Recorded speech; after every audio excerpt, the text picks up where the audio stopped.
The forbidden cave * the desert sun was burning hot. And Jack's clothes were already soaked with sweat. He was just supposed to check the rocks, collect some samples, and return to base, but his scanner started blinking strangely when he got closer to a pile of broken stones. Something was buried underneath. Something not natural, not human. Jack wiped his forehead and moved the stones carefully.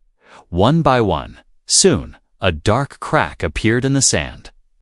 Like a mouth waiting to open, he peered into the hole, then dropped a glow stick down. It fell for 5 seconds before hitting the bottom with a dull thump. Curiosity won over caution. He tied his rope and lowered himself slowly. As he descended, the walls changed from rock to something smoother, shinier. It looked like bone, but felt warm to the touch. When Jack's boots finally touched the ground, his breath caught. He stood inside a wide underground chamber. Filled with fog and silence, the air smelled sweet, almost like flowers. But the smell had something strange in it, too, something alive. Then he saw them. They were not rocks, not fossils. Dozens of egg-like structures stood in rows, each as tall as a grown man. They were made of something translucent, like jelly, and pulsing with soft light. Inside one, he saw a shadowy shape curled like a sleeping person. Jack took a step closer, heart pounding. His glove touched the surface of the nearest egg, and the jelly flexed under his fingers. Suddenly, the egg trembled. He stumbled back, watching in shock as cracks spread across the surface. A hiss filled the air like steam escaping. Then the egg opened, slowly, like a blooming flower. Mist poured out and drifted over the floor. Cold and sweet, from within, something moved, then rose. A girl, not a baby, not a child. She was tall, graceful, and completely adult in form. Her skin glowed like silver, with blue patterns shifting across her body. Her hair was like threads of light floating even though there was no wind. Jack froze as her eyes opened. They were large, with no pupils, glowing softly with violet light. She looked at him, tilting her head like a curious animal. Then she stepped forward, naked, unafraid. Jack raised his hands, trying to show he meant no harm, but she didn't look scared. Instead, she copied his movements like a mirror. He touched his chest, and she did the same. She whispered a word, one single word, mate. Jack felt the blood rush to his face. He backed away, stuttering, trying to understand what just happened. The girl took a step closer, then stopped. She lowered her head like a bow and stayed still. He turned and ran, heart thumping louder than his footsteps. The rope was still hanging, and he scrambled up as fast as he could. When he reached the top, he rolled onto the sand and lay there, breathing hard. The sun above felt safer than whatever was inside that cave, but even with his eyes closed, he saw her, that glowing girl rising from the mist, calling him not with fear, not with anger, but with longing. Jack told himself he wouldn't go back. He told himself it was just a strange dream, or maybe a hallucination. But he couldn't sleep that night, not when he knew what lay beneath the earth. Waiting, the next morning, he returned to the cave, not for answers, but because something in his chest pulled him there. When he entered the chamber again, he stopped in shock. 3 more eggs had hatched, and they were all watching him. The truth in the soil near the cave, had started to change. What once was dry desert sand now felt soft, almost like damp clay. Strange blue flowers bloomed overnight, glowing gently in the dark. Jack stood at the edge of the hidden entrance, breath steady but heart untrusting. He wasn't the same man who had walked into that hole the day before. His mind kept repeating the word the girl had whispered. Mate. It echoed in his head like a soft drum. Rhythmic and wrong, but also deeply curious. He climbed down again. Flashlight flickering as it scanned the walls. Everything inside looked more alive, like the cave had awakened. The air was thicker now, warm and filled with quiet sounds, not wind, not water, but breathing, slow and deep. Jack stepped onto the floor. And he wasn't alone. 4 alien girls stood in a line, silent and still. They looked at him as if waiting for a command or maybe an answer. Each one looked different, yet all shared that glowing beauty and soft expression. The silver-skinned girl stepped forward again. She had something in her hand, his flashlight from yesterday. She held it out to him carefully, eyes lowered like offering a sacred gift. Jack took it, and she smiled, her glowing hair shimmering with soft blue light. Behind her, one of the other girls moved strangely. She was crouched near the cave floor, running her fingers through the soil. Jack walked over to see what she had found, and froze when he saw. The carvings, they were deep in the ground, revealed only because of the girls digging. Symbols and words, etched in circles, glowing faintly with white light. He bent down and cleared the dirt with his hands. The message became clear. They awaken for you. Jack blinked, reading it twice, then a third time. It was written in English perfect, clean, ancient. But this was an alien cave, buried far beneath the surface, untouched by humans. How could his language be here?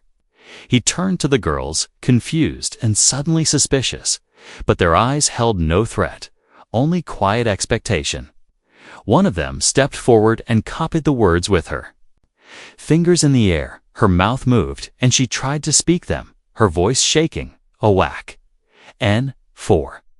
You. Jack stepped back, shocked. They were learning his language, yanned fast. They watched his every move, copied his posture, his breathing, his tone. He wasn't just a visitor in this place. He was the trigger, one of the girls, her skin glowing. A soft gold walked toward a nearby egg. She placed her palm on it, and the egg pulsed with light. Jack's scanner blinked against something about temperature, DNA, and energy response.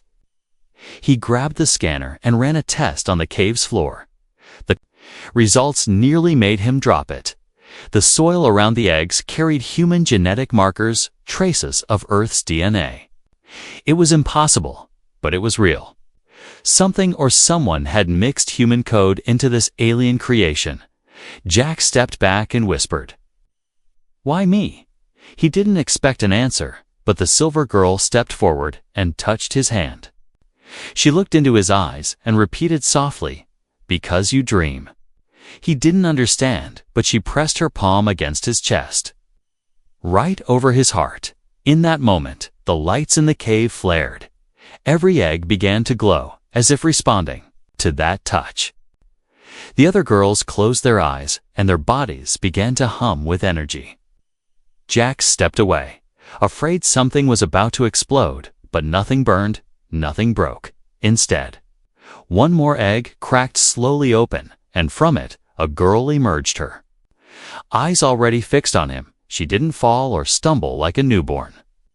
She walked straight to Jack and said clearly, "You are our reason." Jack's hands trembled. This wasn't just a cave. It was a nursery, a temple, a machine, and he was the key. And deep in the walls, something pulsed louder, as if something greater had just been activated. The biologist's warning *Rena didn't usually answer messages this fast. But the moment Jack uploaded a small genetic sample from the cave soil, her reply came in under 3 minutes. And the message wasn't a friendly check-in. It was a direct order: call me now. Do not wait. Jack stepped outside the cave, his hands shaking as he opened the COM link. The signal was weak, but her voice cut through the static like a knife. "Where did you find this?" she demanded. Skipping any greeting, Jack swallowed and answered honestly. "Underground, near the Badlands Ridge, inside a hidden chamber." Rena's face on the screen was pale. "You didn't just find alien DNA," she said quietly. "You found something made." Jack's brow furrowed. "Made?" he echoed. "You mean like genetically engineered?" She leaned closer to her screen, her voice dropping. "This isn't Evolution, Jack, she said. This is intention. Jack felt the hair on his arms rise. Rena pulled up side-by-side comparisons of human DNA and the sample he sent. See this? She pointed. Human imprint markers. Male-specific. Jack stared in disbelief.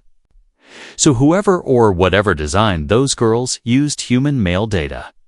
Not just used it, she replied. They built the girls to respond to it. Jack's heart pounded in his chest. They awakened for you, he whispered, remembering. The words carved into the soil. Rena nodded, eyes serious. Jack, you didn't accidentally find that cave, she said. It activated because of you. Jack stood in silence as desert winds blew softly across the sand. Below, in the cave, the alien girls waited in stillness. Watching from the shadows, one of them, Zinara, had started mimicking. More than words, she copied Jack's speech patterns, his humor, even the way he walked. But this wasn't imitation anymore. It felt like connection, like something deeper.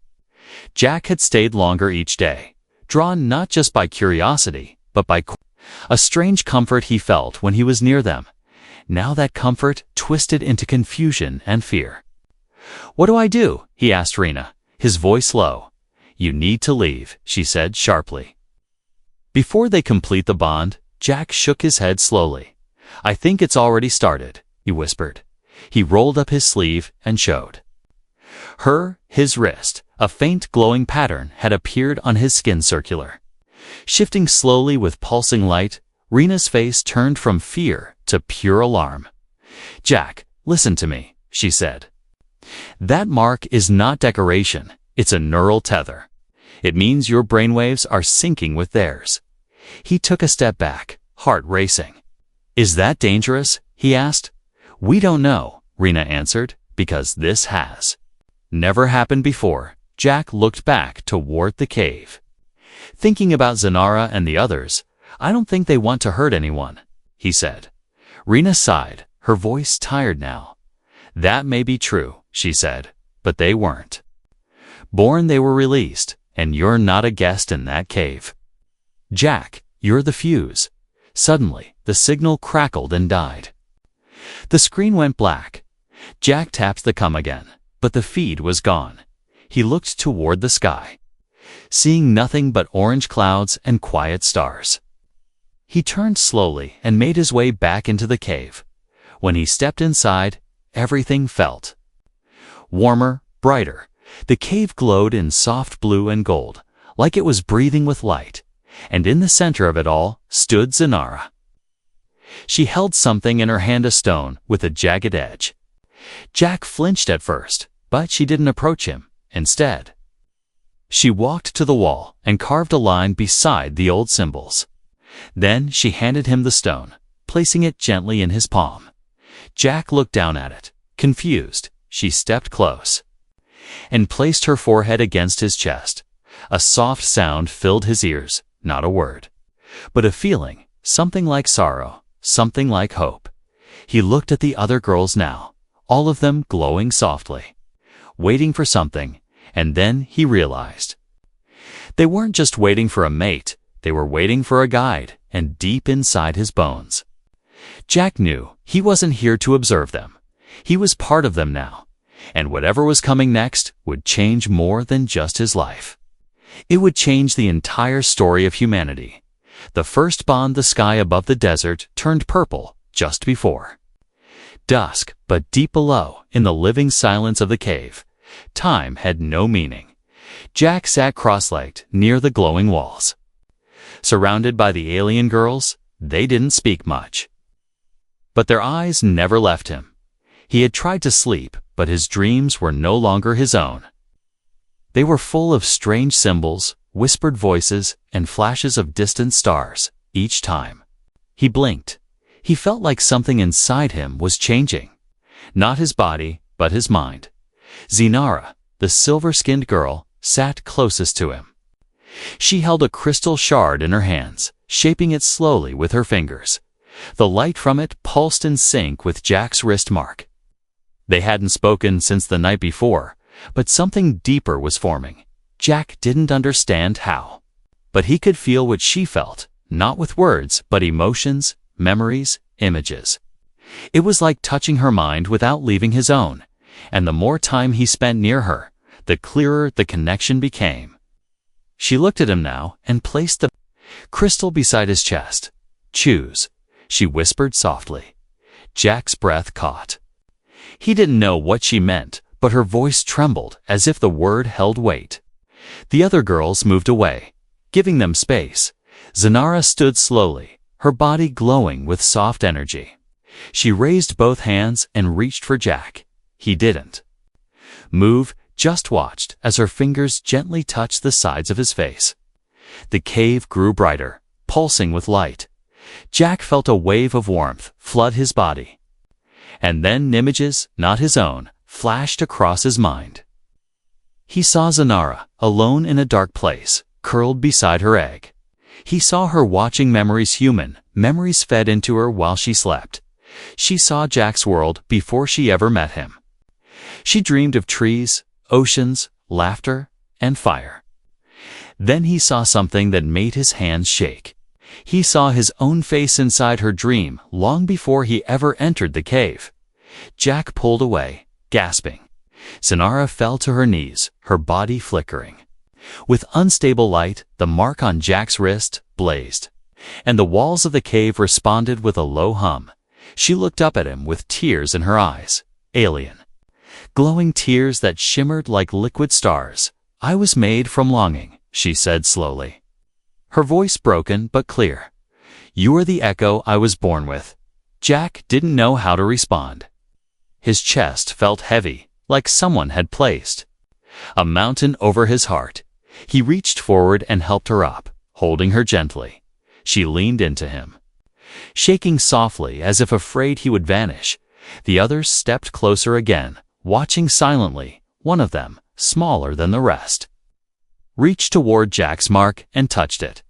A soft light spread across all their bodies at once, their breathing aligned, slow, and peaceful. Jack was no longer just an outsider. He was becoming something more bounded, accepted, connected. But then, the warmth turned cold. A tremor ran through the cave floor. Followed by a distant growl, the alien girls stood alert, their bodies glowing brighter. Zanara turned her head toward a dark tunnel Jack hadn't noticed before. "They come," she said, with fear in her voice. Jack stood beside her, heart pounding. Once more, "Who comes?" he asked. She didn't answer with words. She showed him an image, instead creatures with armor, blades, and black eyes. Hunters. Jack clenched his fists, suddenly aware that the cave wasn't just a birthplace. It was a sanctuary on now. It was under threat. Zanara took his hand and placed the crystal in it again. "This bond," she whispered. "It gives us strength." A soft wind blew through the cave. Though no air should move underground, the eggs that remained unhatched began to pulse faster. Zanara looked into his eyes and said, "If one stands, we all rise." And then she smiled, soft, beautiful smile filled with hope, for the first time since entering this place. Jack didn't feel like a lost explorer. He felt like someone who had been chosen for something bigger. And in that moment, he made a silent promise, not just to Zanara, but to all of them. He would not let them be taken. He would fight, even if it meant becoming something no human had ever been before. The hunters return. The night sky above the desert cracked with thunder, yet no clouds moved. Lightning danced across the stars, but there was no sound, no rain. Jack stood outside the cave entrance. Staring upward, a single shape hovered above. The horizon dark, silent, and too still to be natural. It wasn't a meteor, and it wasn't human. The ship had no lights, no markings, only a wide, circular frame pulsing red around the edges. Zanara stepped beside him, her silver skin glowing. In the moonlight, "They've come," she whispered, as if naming the thing made it stronger. Hush. Jack didn't need to ask who. The fear in her voice, the tension in her hands Said enough, the hunters, she added. The ones who broke our kind. Jack clenched his jaw and scanned the sky again. Suddenly, the ship vanished, faded into the stars like mist. But Zinara was already pulling him down the tunnel. They will descend without warning, she said. They do not talk, they take. The others gathered near the central chamber, eyes glowing with fear and purpose. Jack activated his wrist scanner, switching to defense mode. The readings were off the charts: energy spikes, heat signals, motion without sound. They're cloaked, he muttered. Zinara nodded, placing a soft, glowing stone in his hand. This will show you what eyes can't, she said. The moment he held it, the walls around them flickered with patterns, movement maps. Life signs. Outside, 5 figures appeared, tall, armored, their weapons built into their arms. They looked less like living beings and more like walking machines. Zin turned to her sisters and spoke in a language Jack couldn't understand. But their response was instant. They formed a circle, standing back to back. Their bodies pulsed in sync, and Jack felt the bond between them strengthen. His wrist mark glowed again, hotter this time, like something inside him was waking up. Then came the first strike. A blast of heat shot through the cave wall, nearly knocking Jack off his feet. Stone exploded behind him, and Zinara pulled him down just before another strike hit. They want the unborn, she said, eyes burning with fury. Jack looked at the remaining eggs, 7 still unhatched, pulsing slowly with light. If they take them, they'll erase your entire future, he said. Xena nodded, and her sisters began to chant, not with words, but with energy. Jack grabbed 2 alien spears from the wall and turned toward the tunnels. He didn't know how to use them, but his hands moved as if they remembered. The bond was teaching him. Every step he took felt faster, every breath stronger. The hunters entered from the north tunnel, cold, black, and silent. Their eyes burned with no color, just emptiness. Jack threw his first spear, hitting one in the chest. It bounced off, but the impact made it stumble. Zinara raised her arms, and a wall of blue flame shot across the chamber. The hunters hissed. Stepping back, they fear light, Jack realized. He grabbed a crystal torch and flung it toward the enemy. The chamber lit up, and the hunters paused, confused. Zinara and 2 others surged forward, releasing a wave of energy from their hands. The fight wasn't elegant, it was chaos. Jack ducked and rolled, swinging a blunt staff into a hunter's leg. Zinara leaped, slicing through another's chest with sharp light.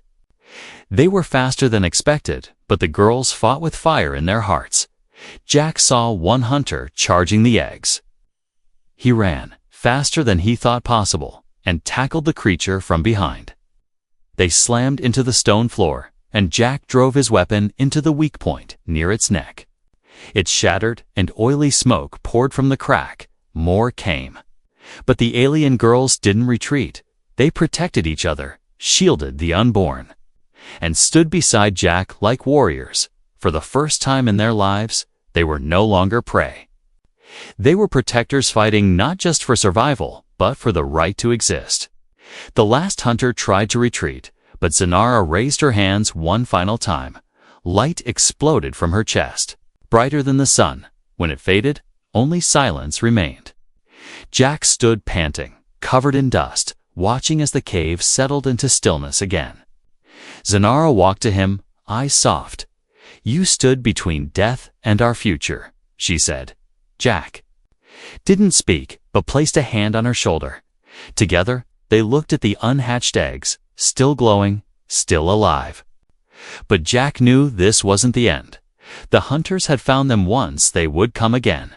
He looked at the alien girls, tired but strong, and realized something powerful. They weren't waiting to be saved anymore. They were ready to fight for their world, and so was he. Asterisk, the final stand. Asterisk, the cave was quiet again, but it was not peace. It was the breath between storms, the hush before thunder.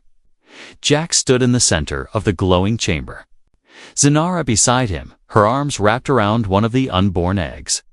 Outside, the world was no longer still. Clouds spun unnaturally in the sky. The ground vibrated with a slow, steady rhythm like a giant walking miles away and from far above. A new shadow descended, not a ship, but a carrier. It wasn't coming to scout or warn. It was here to end. Rena's voice crackled through Jack's broken comlink. "I'm coming," she said, "but I'm not alone." Jack could hear sirens in the background. Military. Maybe, or worse. Just hold them back a little longer. She added, "And don't let them take the eggs." Jack looked at the mark on his wrist, no longer glowing faintly. Now it burned like fire, wrapping his arm in light. He turned to the alien girls, and for the first time, they stood like a unit, not confused or curious. They stood like soldiers. Zinara nodded to him without speaking.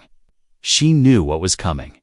Not just another group of hunters, but something older, something that remembered why the girls were created in the first place. Jack picked up the spear again and said one word: "Ready." The tunnels trembled as the first creatures entered, larger than the ones before. These weren't just drones. They were enforcers, guardians of extinction. Their skin was like black stone, bodies covered in armor grown from their bones. Their faces were blank masks, with mouths that never opened. They didn't talk. They didn't hesitate. They moved straight toward the eggs with silent, deadly purpose. Jack charged, swinging his weapon into the side of the first one. The spear cracked, but the creature staggered. Zinara followed with a burst of energy from her chest. It hit the enforcer squarely, throwing it backward into the wall. The others rushed in, and the battle turned brutal. Stone shattered, light screamed from the girl's hands, and the air filled with heat.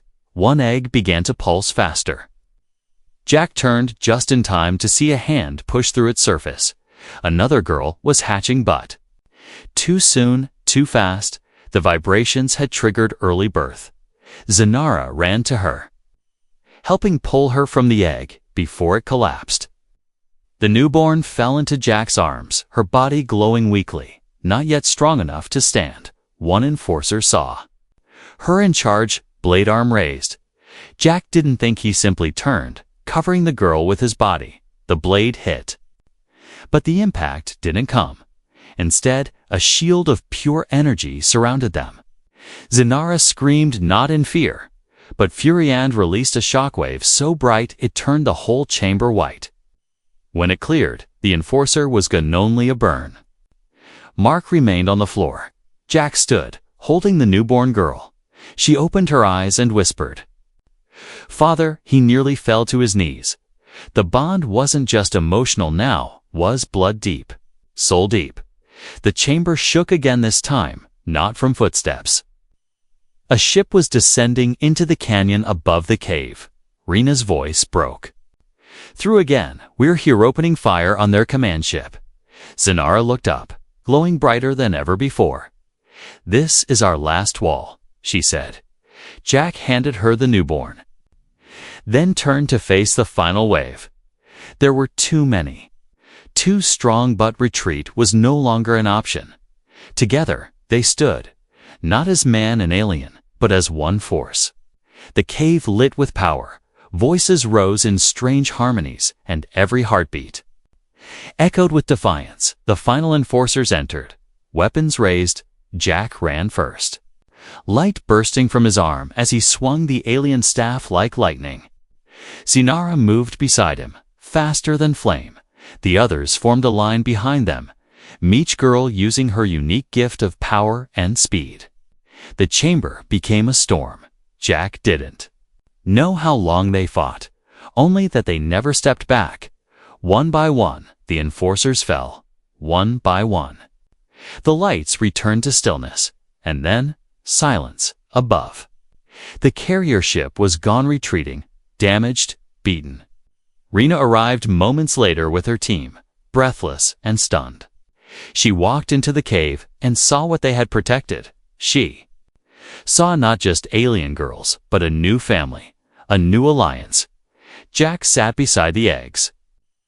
Bruised and exhausted, Zanara leaned against him, hand in his, and in that moment, no warship, no empire, no enemy mattered, because they had survived together.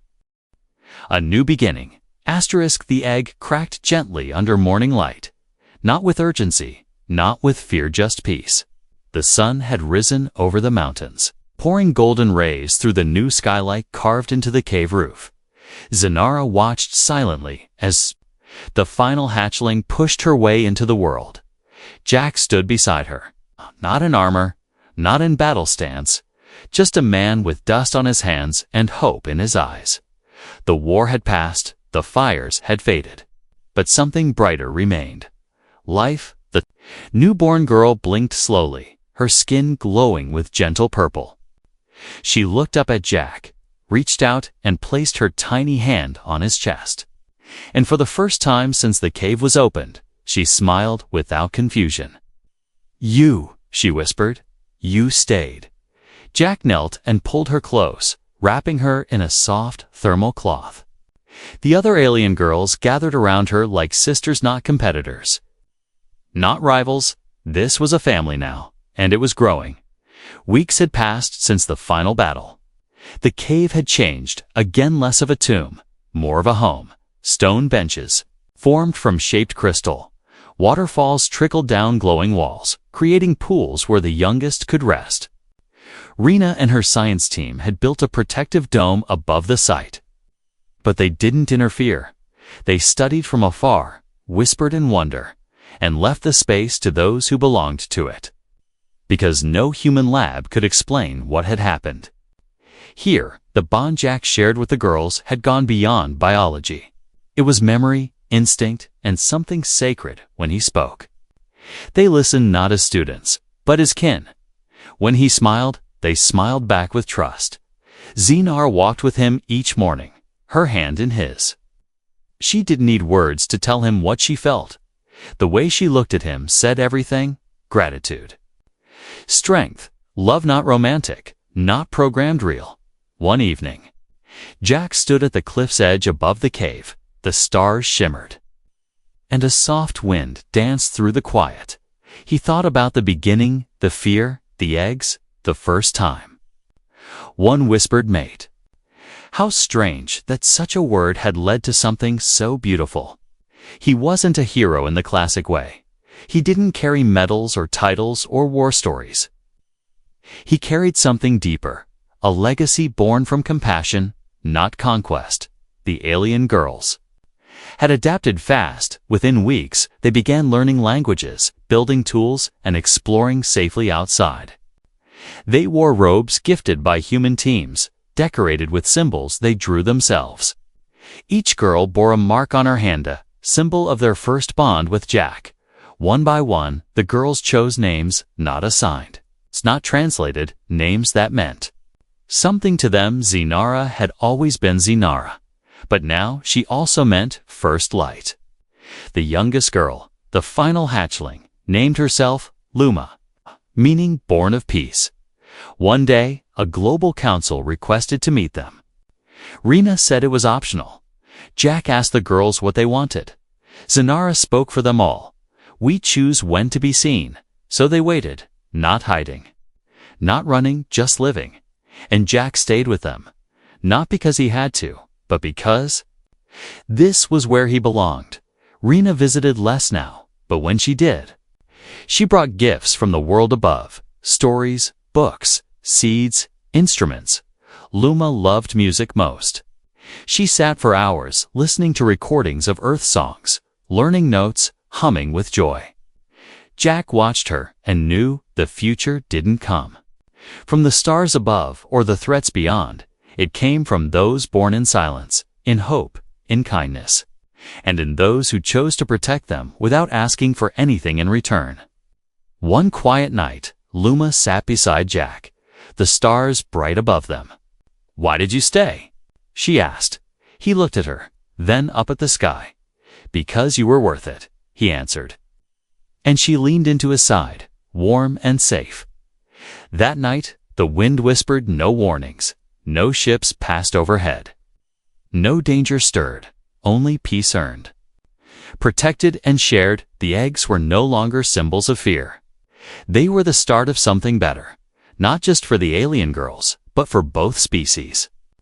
The galaxy wouldn't understand at first. They might laugh, fear, or attack, but when they finally saw what had been born from that hidden cave, they would know one truth above all: hope can hatch from anywhere, even from the soil of a forgotten planet, even from an egg, even from the heart of a human. The end.